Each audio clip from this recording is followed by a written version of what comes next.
થવા જોઈએ અને 4 અંક હોય તો 6174 બે વખત રિપીટ થવા જોઈએ. અહીંયા આપણે જે સંખ્યા આપી છે એની પહેલા મોટામાં મોટી સંખ્યા બનાવવાની અને નાનામાં નાની સંખ્યા બનાવવાની અને પછી બંનેની શું કરવાની બાદબાકી. તો અહીંયા મોટા મોટી સંખ્યા કઈ બનશે 764 અને નાનામાં નાની સંખ્યા બનશે 467. એ બંનેની બાદબાકી કરો તો 14 માંથી 7 જાય તો 7.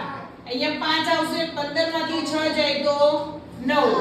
અહીંયા 6 આવશે 6 માંથી 4 જાય તો 2. બરાબર. હવે આ સંખ્યાની મોટામાં મોટી સંખ્યા બનાવવાની 9 7 2 અને એમાંથી નાની સંખ્યા બાદ કરી દેવાની.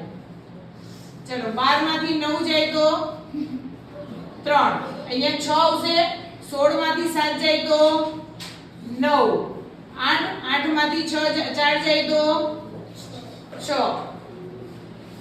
હવે આ સંખ્યાની પાછી મોટા મોટી સંખ્યા બનાવો તો 9 6 3 3 6 9. ચલો હવે બાદબાકી કરો 13 માંથી 9 જાય તો 4.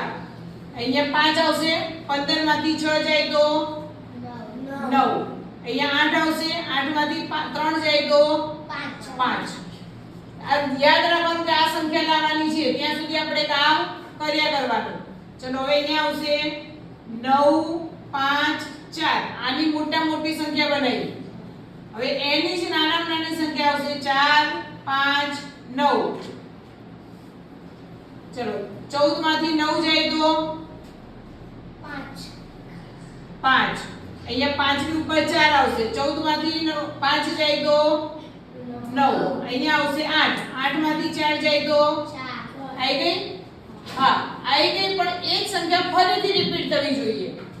એટલે હજુ અહીંયા પણ એ જ જવાબ આવવો જોઈએ. તો ફરીથી કરો. ચલવાની મોટા મોટી સંખ્યા થશે 9 5 4 4 5 9.